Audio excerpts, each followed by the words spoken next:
Играта се казва? Напишете преводач. Имате си избра. Има тук думички на английски. И трябва да взимате буквите, да ги напишете. Ето. Взимам първо местя. Да, има бутон за нова игра. Ето, местя си. Ето тук.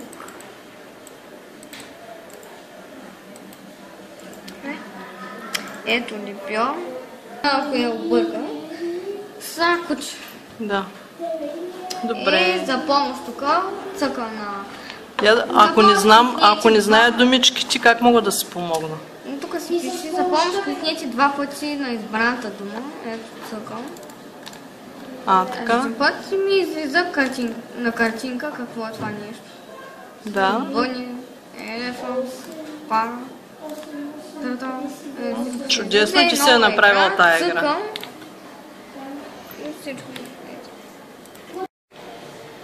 Но като снимат само монитора, Покажи, ще си помисля, че госпожата прави проектите. Да. А по госпожата няма нищо общо с вашите проекти в момента. Ето кой е направил проект. Покажете, че знаете английски.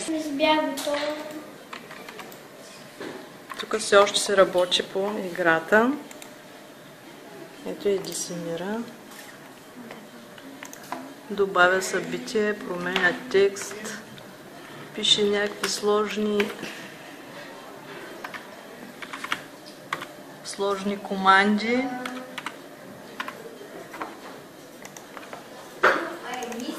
И тук какви хубави картинки избрани към думите.